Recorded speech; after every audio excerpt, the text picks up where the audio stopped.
Hello and welcome to the latest edition of the Health and Safety Matters podcast. My name's Mark Sennett. I'm the CEO of Western Business Media, which is the publisher of Health and Safety Matters. And we're delighted that once again, this podcast, as always, is sponsored by the Health and Safety event. And if you're not familiar with the Health and Safety event, well, it's coming up soon. It takes place on the 30th of April all the way to the 2nd of May at the NEC in Birmingham. It's completely free to attend and it is the largest health and safety exhibition in the UK. It is the UK's premier health and safety exhibition. And if you register for free at healthandsafetyevent.com or throw into a search engine health and safety event, you don't just get access to this event, you also get access to the fire safety event, the security event, and the workplace event. So as I said, it takes place on the 30th of April all the way to the 2nd of May. And our own awards, the Safety and Health Excellence Awards, take place on the middle night, the 1st of May, on site there at the NEC. So plenty of reasons to go. There's free drinks at the end of each day as well. Lots of content theatres on offer. And I think there's over 1,000 exhibitors across the 4 shows now. It's incredible how big it's got. So yes, you can register for free at healthandsafetyevent.com, and I hope to see you there.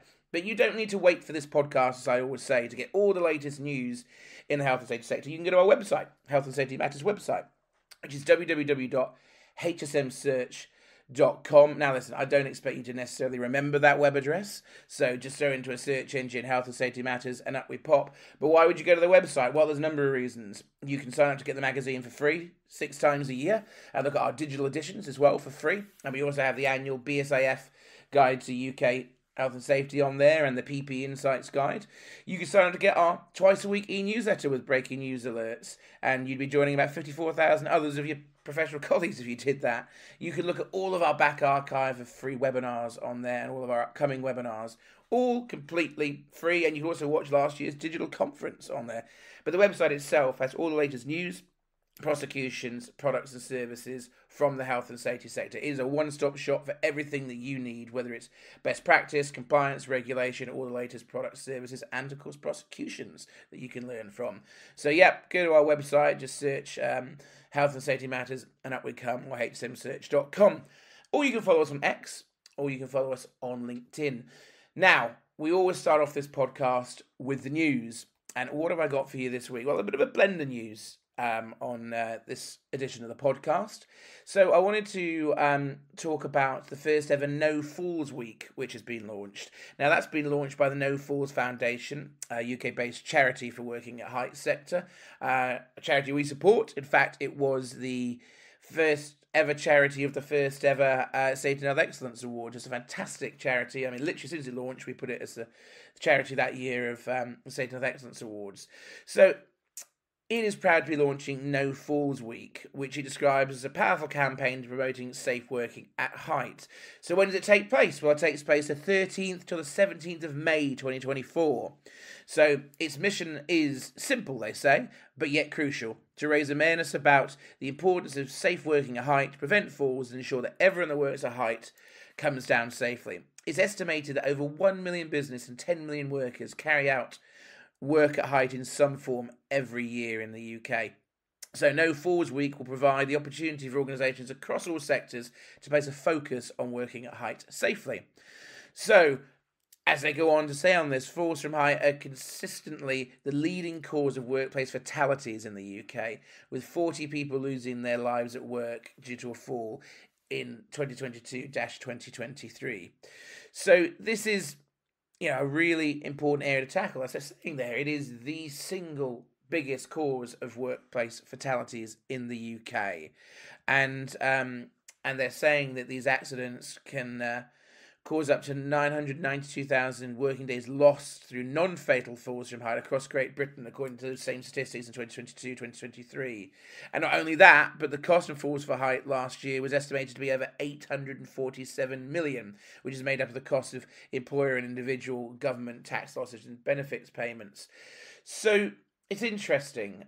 This is something that we absolutely support, HSM, and it's something that will really be a focus for many of you that are really practical health and safety practitioners, so to speak. It's a great initiative. If you want to find out more about it, go to www.nofallsweek.org, and you can say everything you wanted there. Hannah Williams, who's the charity manager for No Fall Foundation, says, "Everyone who needs to work at height should be able to work safely and return home unharmed at the end of every shift. Unlike most other types of workplace injuries, the consequences of fall from height are usually life-changing for the person involved, with many unlikely to return to their previous occupation, as well as having long-term consequences for employers, colleagues, and families. Whether you work in construction, manufacturing, agriculture, or any other sector, No Falls Week is an opportunity for everyone to shine a spotlight onto the mental, physical, and societal consequences of working at height accidents. So employers can sign up and get involved with the No Falls Week website, where there's a host of toolkits, resources for members from members, I should say, of the Access Industry Forum, which is the AIF, to help organisations plan activities during No Falls Week. This could include hosting toolbox talks, workshops, or safety demonstrations, distributing informational materials, and engaging in social media campaigns. So as I said, if you want to see more about this story, just go to hmsearch.com and type in No Falls Week in a search box, or if you want to go straight to their website, www.nofallsweek.org, and all the information is there. Okay, shifting gears to our next story. And if you go to the HSM website, which is hmsearch.com, throw in a search box, new data highlights toxic workplaces. That's the story we're going to go through here, because I always like to throw a mental health story, if we can, onto this podcast. So new research from Mental Health First Aid England, released to mark the My Whole Self Day, which was on the 12th of March 2024, revealed that almost 1 in 3 employees, that's 31%, have experienced at least one form of microaggression or discriminatory behaviour from their manager in the past 6 months. That is a shockingly high statistic, effectively a third. So My Whole Self was a campaign for workplace culture change led by MHFA England. The social enterprise is calling on employers to create cultures where people feel safe to bring their whole self to work and drive improvements in mental health and performance. This research shows that there's a long way to go, to be quite honest. And there was nearly 2,000 people that took part in this survey. And some of the most common negative comments that have been made in the past 6 months, according to this survey, relate to people's age, working patterns, personal life, physical and mental health. Misspelling or mispronunciation of people's names also make up the top 5. So those are the areas that have really been highlighted in there. More broadly, the most cited exclusionary behaviours employers have put on people, according to this survey, includes not giving credit for work done to employees, favouritism of other employees, sarcasm, and overall almost half of employees, 48%, have experienced one or more forms of discriminatory or exclusivity acts from their manager in the past 6 months, this says. So there are notable differences among people's experience, though, across working age groups. 2/3, so 66% of those aged 18 to 34, state that they've experienced these behaviours from managers, and only 38% of those aged 45 to 64 say that's the case. So, yeah, it's interesting. Obviously, a workplace has to be somewhere where you feel safe and you can be yourself.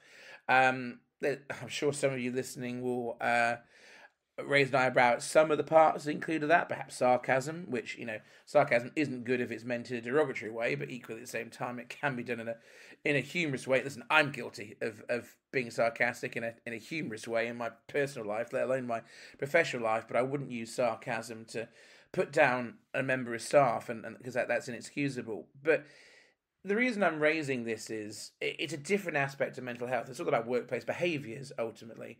And it's not a small cross-section of people. 2,000 people taking part in a survey is a lot of people. And when you're talking about 31% of them, a third of them, feel that they have had microaggression or discriminatory behaviour, that's something that, we all really need to pay attention to. And that is exactly what Mental Health First Aid England have said here, and it's something that we, completely support. So you can find out a lot more about this campaign, and Simon Blake, who's the Chief Executive of Mental Health First Aid England, said, "Everyone deserves to feel seen and valued at work. Equity and inclusion and a sense of belonging are key to positive mental health well-being in the workplace. As employers, if we create cultures where people can bring their whole self to work without fear or judgment, all the evidence shows that we will see strong performance and excellent productivity." So I think that is a message that we can all get behind. And of course, a happy workplace is a productive workplace, right? And everyone has a right to feel valued and appreciated, provided they're doing the work that they're meant to do. And yeah, it was just some interesting stats. I was genuinely surprised to see a figure that high, and I thought it was worth sharing with you. So I want to move on to another story now, and this is a really positive story. We work with RoSPA, which is the Royal Society for Prevention of Accidents, and they have appointed a new CEO, and it's in fact the first ever female CEO of RoSPA. And that person is Rebecca Hickman. And she is about to start the role. It's the first ever chief executive is female in the 100-plus year history of the organisation. So she will be starting work, to be clear, on the 1st of April. Her appointment comes following the stepping down of the previous CEO, Errol Taylor, back in October 2023. So Hickman, who's climbed RoSPA's ranks over the last 20 years, will lead the organisation to the next phase of its journey, it says, to become a truly member-centric, impact-driven charity. With over 2 decades dedicated service, Becky's journey to CEO has defined by a number of key transformational initiatives she's been a part of, RoSPA say. Under her tenure, RoSPA's sales and marketing functions were rebuilt and are now apparently flourishing, and a strategic partnership division was born under her guidance. So, commenting on her appointment, Rebecca says, "I'm immensely privileged to take the helm as CEO of RoSPA, an organisation with a rich history of promoting safety and prevention of accidents. As we embark on this new chapter, I'm committed to delivering the solid foundations needed to unleash our ambitions for future growth." As with many charities, the pandemic necessitated short-term survivalism within RoSPA, but after working hard to steady the ship, we can now think longer-term, build solid foundations, and maximise RoSPA's impact and drive meaningful change. So Mike Parker, CB, who's the chairman of RoSPA, adds to this. Becky's pivotal leadership in our transformational journey so far highlights her invaluable contributions to RoSPA, and the RoSPA board made the unanimous decision that she should be CEO. This reflects her outstanding performance, and she has the full support of her fellow directors, affirming our commitment to progress and our strategic direction. Their appointment is well deserved, and we eagerly anticipate her positive impact. So the other positive story of this is it's great to see someone rewarded for, dedicating so much of their professional life to an organisation and grow through the ranks. I always like to see people grow from within. Now, listen, I'd be a hypocrite if I didn't. I did a management buyout with my business partners to buy the business that I'm currently fortunate enough to own, which publishes this publication and this podcast. So I do believe in growth from within. It is something that I'm passionate about, and that's great to see. And it's also really nice to see it's the first female CEO for RoSPA. We look forward to continuing to work with them and wish Rebecca all the luck in her new role. So, speaking of people we work with, I'm delighted I can finally now confirm that registration is open for the first ever Health and Safety Matters Live conference in England. It takes place in Coventry at the Coventry Building Society Arena on the 27th of June 2024. So the tagline of this event is Connect and Learn at HSM Live. Stay at the forefront of health and safety innovations. So what's the event? That's what you want to hear. Why should you bother to come and join us? I doubt coming to see me is enough of a draw for you, if I'm quite honest. So it's a full-day conference that's free to attend. There's free parking on site, free refreshments, free food, free Wi-Fi. Everything's free. And there is 7-hour CPD conference on there. There is also effectively 40 plus of the latest biggest names in the health and safety section, the latest products and services in the free-to-browse exhibition area. And I'll make no shame in saying, please do go around those exhibitors, because they're the reason it remains free for you to come, and you get CPD for attending the seminars that are there. And we've got a brilliant opening address from the health and safety executive, from Andrew Curran. We have got an interesting session actually on the introduction of AI into the world of health and safety.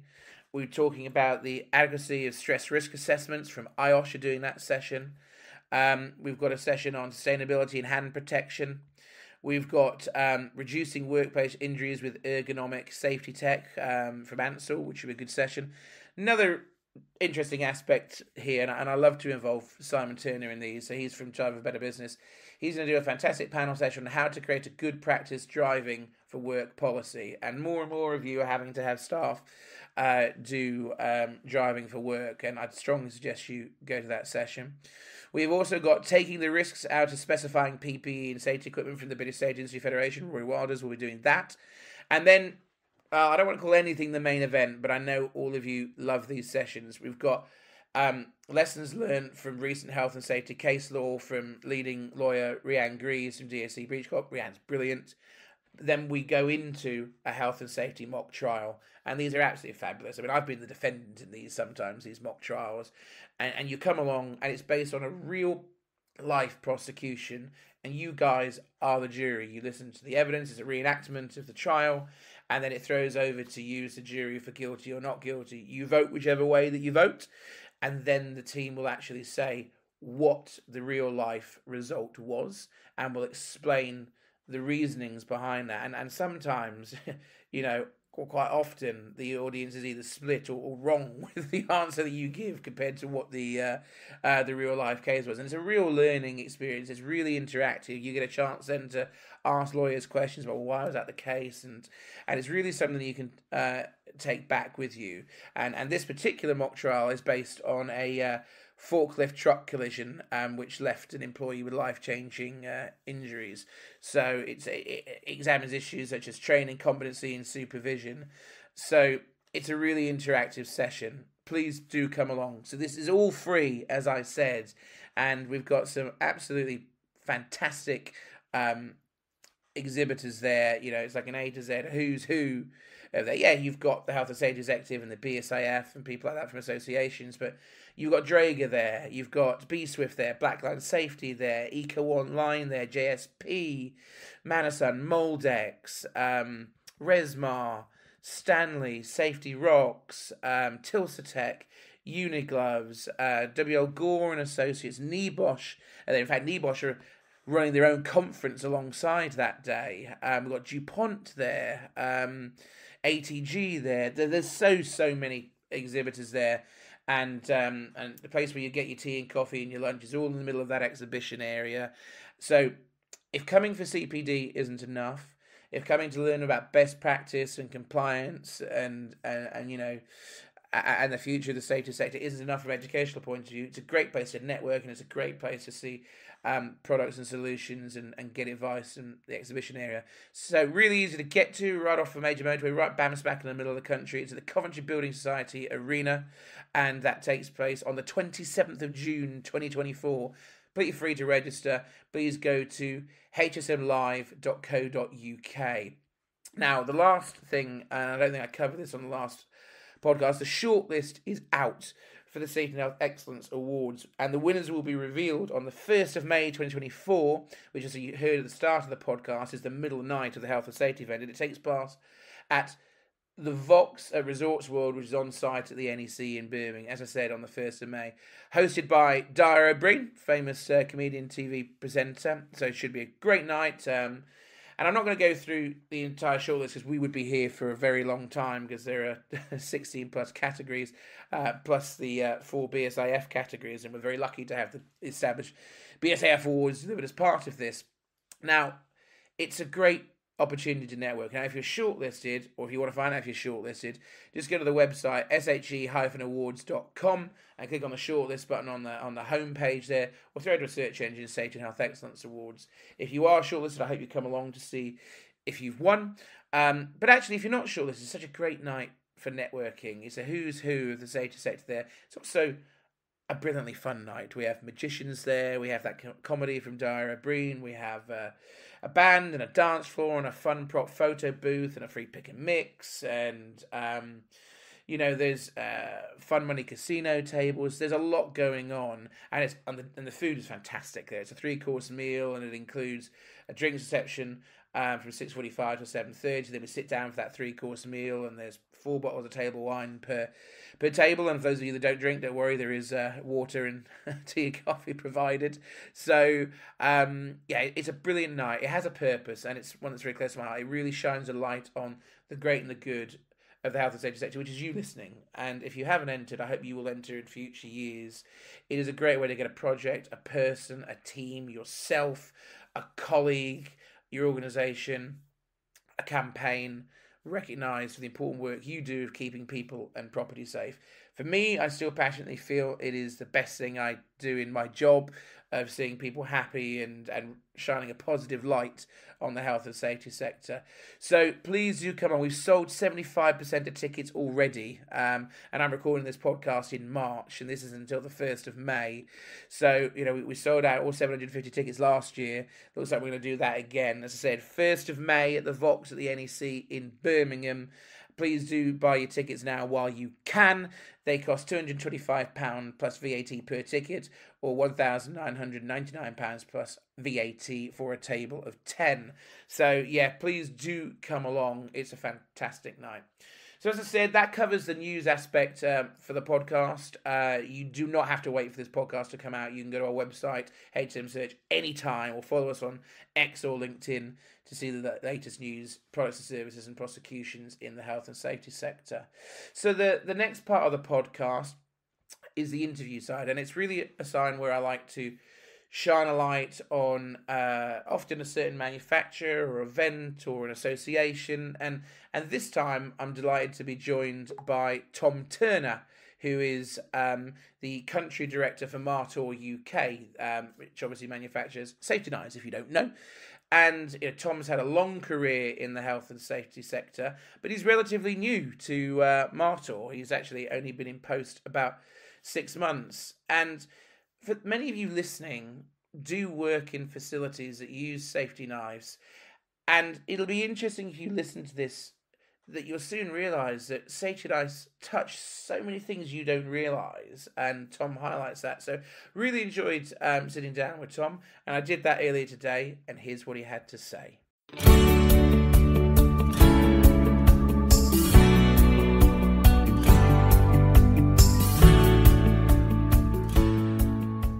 Morning, Tom. Good to see you. How are you?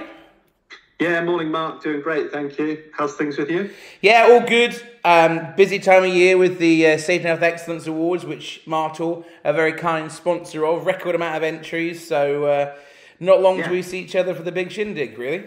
Absolutely, and hoping for an award ourselves. So yeah, watch this space. I can't rig those, you know that. That's down to the judges, just to make that clear to everybody. So no, it's great. It's great to see. I mean, we were talking off air about how long you've been at Martor. It feels longer than it has been, as we were just saying. You've actually a lot has happened. A lot has happened since I've joined. So and a lot has happened with the company too. Obviously, you've gone to run the UK division of Martor, and it's been about 6 months that you've been there. Can you tell us a bit more about your background in health safety prior to joining Martor? Yeah, sure, absolutely. So started off pretty much straight out of education with a company called V12 Footwear. So that was a family business, independently run safety footwear company, and pretty much started, in the warehouse, sort of picking goods, that kind of thing, and then eventually got the chance to go out and about and start, meeting clients, that kind of thing.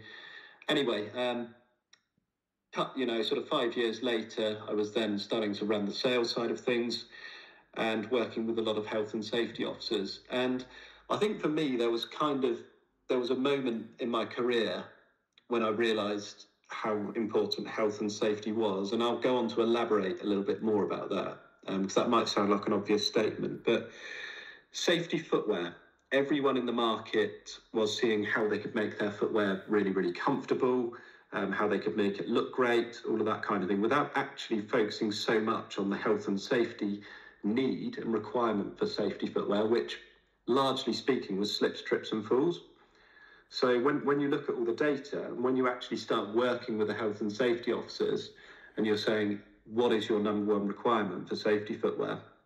They'd be like, firstly, it's got to be comfortable. We want the staff happy.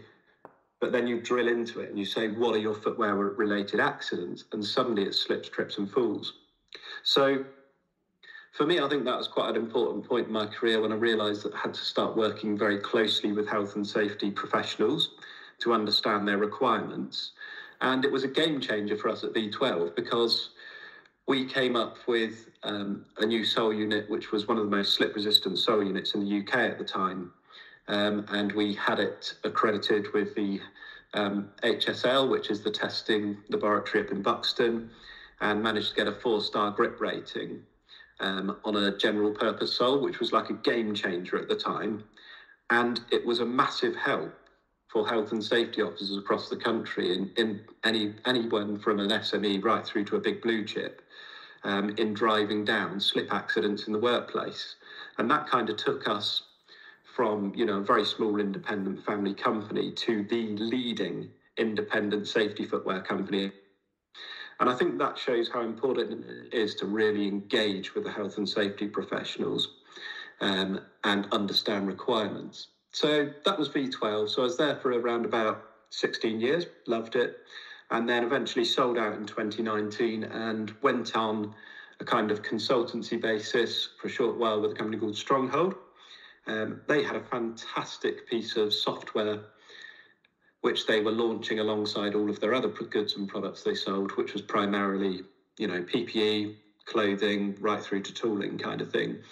And we came up with this online portal which you could then track usage of, life critical PPE. So respiratory, for example, you could check when it had been serviced. You could check if the person had had the right training.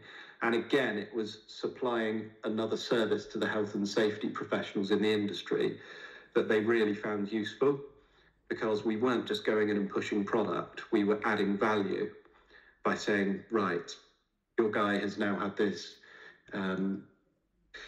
Moldex mask now beyond the time it should have been. We need to check that he's replaced the filters. Also, his training is coming up in 3 months' time. Is that all set and ready?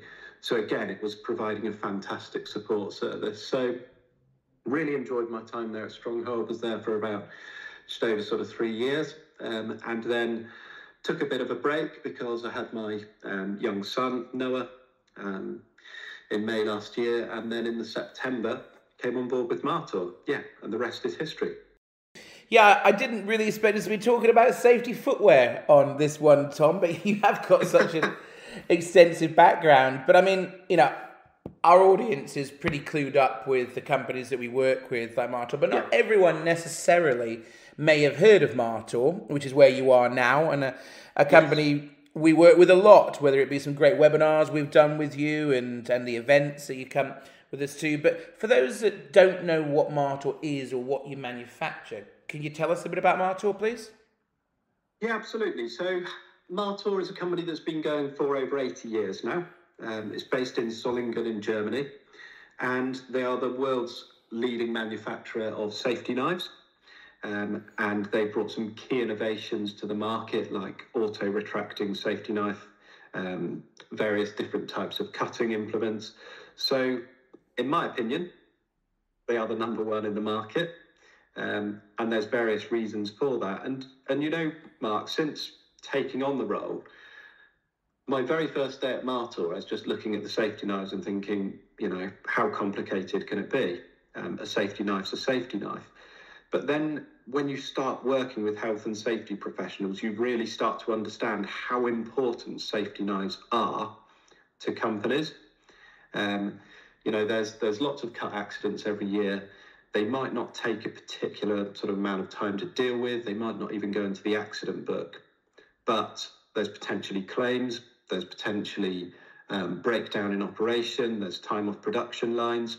So what I've learned is, there's not just one fix for the safety knife. You can't just turn up somewhere, say, hey, here's your safety knife, off you go. You have to really understand the application that the worker is trying to do. So what they're cutting, how they need to cut. So in terms of their performance, we need to ensure that they're cutting effectively, so we're not slowing down their job. So there's lots of different elements. But the bottom line is we are working towards reducing cuts in the industry. And to that end, Martor's strapline, I think, says it all, which is the safer way to cut. And I think that slogan sufficiently communicates our mission to the world, that we are making the world of work safer. And you've touched on this here, Tom, but you have been there 6 months. I know it's been a bit of a whirlwind, as we said at the start, but you've almost touched upon there that you've had some preconceptions of how difficult can it be to understand what the business does, and what it does. But what do you think you've learned since coming in there? You kind of touched on it there a bit. I think the first thing that I've learned is that blades and safety knives have probably touched pretty much every product we are sitting close to right now. They are very, very important in manufacturing. And for example, the top you're wearing, Mark, at some point that would have been in contact with a blade or a safety knife, the box it's gone in, the seat we're sitting on, the cars we drive. Everyday products, safety knives and blades are being used in the creation of that product and the manufacture. I never really realised that. I thought it was very much just a generic box cutter thing. It's not. It's much, much wider than that. We've got customers that need solutions for opening bags. We've got customers that need solutions for cutting conveyor belts. It's so broad. It then becomes a question of what the safety standard is that the safety officer is trying to achieve, and then matching that up with what the user themselves wants, and then blending that together to effectively create a product and a solution for that company. Now, I'm very familiar with the product, and you're very proud, as you said during the start of this podcast, that you feel that Marta is the market leader in what it does. And without doubt, I would say the products I've been demoed and lucky enough to see yours are quality products. But let me take you a little bit to task on it then. What do you think sets you apart from your competition? Good question, Mark. I think number one is, in terms of the company, if we look at it holistically, we have our own production. And in fact, I think pretty much all of the raw material for our knives comes from within a 200-kilometre radius of the factory in Solingen, Germany, just outside of Dusseldorf. So immediately, I think, in terms of just looking at it from a business point of view, availability is always fantastic. And when it comes to production, things like the 625 knife, which is one of our best sellers, is tested 5 times before it comes off the production line. So it's extremely, extremely rare that we ever end up with a product which might have a defect. In fact, since I've been here, we've not had one. And I think that is so critical in the safety world, that your product is doing what it promises. And I think that's one thing. But I think another really, really important point is our product development.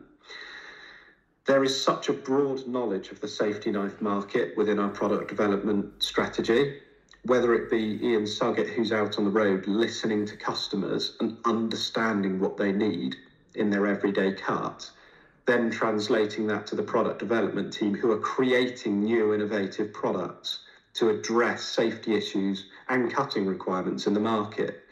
And I'll give you a very, very brief example of that.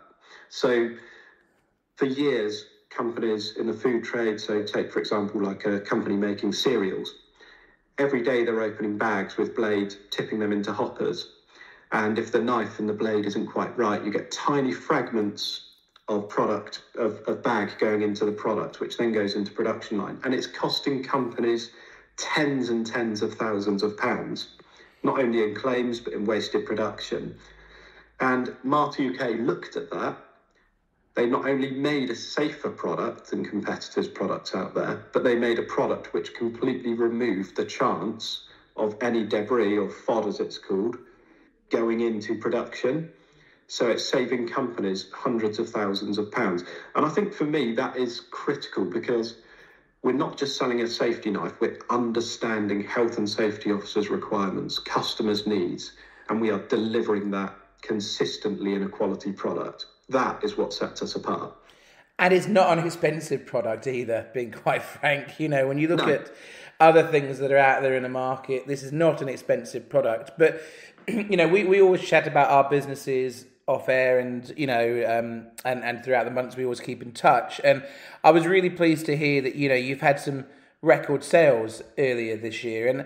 And when we get good news like this, I like to share it with the audience. So what do you attribute the success this year in those sales to? I think it's because we're not just safety knives, Mark. Most of our time is actually spent going into various different manufacturers and premises and businesses and working with the health and safety professionals So we'll go in and we'll say, what is your policy on safety knives? Do you need a concealed blade? Are you happy with an auto-retracting blade? And once we get to a point where we've got some consensus with health and safety, we then go further. We go out onto the production lines. We speak to the users. We ask what their requirements are. We give them the product. We train them on the product. We make sure they are 100% happy, because compliance drives health and safety, which then drives drops in accidents and cuts in accidents in workplaces, which is our ultimate aim. We are the safer way to cut. So I think it's that consistency of product. I think it's the consistency of our effort in doing the site surveys and working with health and safety teams is really paying off. There are other things, of course, working with the likes of yourself to get in connection with health and safety professionals, I think has been fantastic for us. But other than that, I think it is just because the brand resonates so strongly with a lot of professionals as a quality and safe product. And for me, that is what I attribute our sales record to. Well, you're not one from my relationship with you and my knowledge of you that likes to rest on your laurels. You're always thinking to what's next. So can I chance my arm and ask what's next in the pipeline for Marta? Are you able to give us a little insight on what could be next from the business? Yeah, so got to be careful that I don't give any new products away. But we have got a couple of new innovations coming to the market. Hopefully this will be on show at the NEC in Birmingham, where we've got our stand. So shout out, come and see us there. So yeah, watch this space. But we're also strengthening our survey process. So it typically used to be that we would go in to speak to the health and safety professionals, give them a few samples and go. That's broadened immensely. So we've now got training videos for pretty much every product. We've got product posters in different languages new to the site, which has helped has helped so much, especially in logistics places where you've got workers from all different backgrounds that need to understand safety in different languages. So that's all coming through in the pipeline now. And as I've said, there is new products due for the NEC and then later again in the autumn. So watch this space. And hopefully we've also got a webinar with you guys in June, I believe. You do indeed. That's a good chance for me to nag you so we can build that, but it will be in June. I'll be doing that with you. I'll be hosting that one. Really looking forward to that. So those of you listening go, okay, when is that? Well, we normally only announce 2 months before the webinar that you can register for free to attend, but it is right bam smack in the middle of June is where it's penciled in for. Don't worry, we'll be putting it all over social media, all over the website, all over emails. It will be free to attend, and they're really, really engaging sessions. I mean, and yes, of course, you can see Marta at the Health and Safety event at the NEC in Birmingham. We're obviously the kind sponsors of this podcast, the Health and Safety event, and that is on the 30th of April until the 2nd of May. But Tom is also coming to our first English conference. You're exhibiting at Health and Safety Matters Live on the 27th of June at the Coventry Building Society Arena, and that is completely free to attend, and it is open now. I'm sure you've all seen this. I've covered it on the podcast today. The website is hsmlive.co.uk. We've got a full day of content. But actually, the great thing about Marta coming to an event like that is because of what the product is, you could actually come and touch it and play it. You can see it in action because, Correct. It's not a huge piece of kit, right, Tom? It's something that you can put in their hands, literally, and show them how they work. Yeah, absolutely. Come along and talk to us. We'll show you our innovations. We'll show you some of the different cutting products we've got. We'll go through some training as well, which then can be conveyed onto your workforce. So yeah, and I think on a final note, Mark, it's great to work with Health and Safety Matters. I think you've got one of the most engaged readerships in terms of the health and safety arena, and also the constant, content and updating us in terms of, new regulations, case studies, standards, products and services. I think it's invaluable. So anyone listening that isn't working with HSM, I would encourage you to. Well, thank you for that. But I mean, ultimately, when I talk to the listeners who are listening to this now, there is a great relationship and understanding between them and companies like yourselves, because if you don't create a quality product, they're not going to be interested in it. But our audience is listening today. It's so diverse in what they do as health and safety practitioners. Of course, their job's evolving and they can be involved in well-being more and more, but the core part of this audience is still facing challenges, like trying to make sure their workers go home uninjured and safe. And a lot of them are working in big facilities that work with safety knives. And, the point of this podcast, of this section of the podcast, is to really show the latest technology and the people that are doing it well. So I would encourage anyone that is interested in Martor and safety knives to get in touch with Tom and to Martor. And if they want to find out more, obviously, yes, they can come to the shows, I get that. But if they want to get hold of you now, what's the easiest way to do so? You've got a website, what's the best way to get in touch? Yeah, thanks for that, Mark. So you can find out about us and our products on our website, which is uk.martor.com. So again, that is uk.martor.com. Otherwise, drop us an email, sales@martor.co.uk, and we will get straight back to you. Now, brilliant. Tom, I'm so glad it's gone so well for you this year. Looking forward to working with you over the next few months. And yeah, come and see Tom and the team at the NEC or our event in Coventry on the 27th of June. And I hope the rest of the year is as good as the start for you, Tom. Thank you very much, Mark. Great to speak to you as always.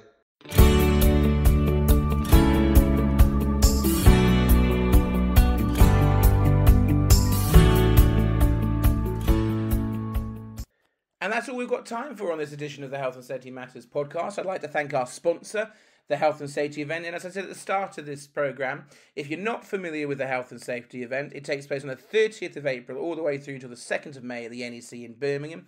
It's completely free to attend, and your ticket will also give you access to the fire safety event, the security event, and the workplace event. And all you need to do is throw into a search engine Health and Safety event, or go to healthandsafetyevent.com and you can register for free. Now, I've also said you don't have to wait for this podcast to get all of the latest news, prosecutions, products and services in the health and safety sector. Please go to our website, hsmsearch.com, or throw into a search engine Health and Safety Matters. Up we come. You can go there to also sign up to get copies of our magazine, look at our digital copies of our magazines, sign up to upcoming webinars, or look at past webinars for free on demand, or you can sign up to get our twice-a-week e-newsletter for free, or you can follow us on social media on X or LinkedIn, and please do use the hashtag HSM Podcast for feedback on this podcast. Please do leave us a review on whatever platform that you've watched this on, and hopefully a good 5-star rating would be lovely, and always keen to hear your feedback. But most importantly, thank you for taking time out of your day for listening to this podcast, and I hope to see you next time on the next edition of the Health and Safety Matters podcast.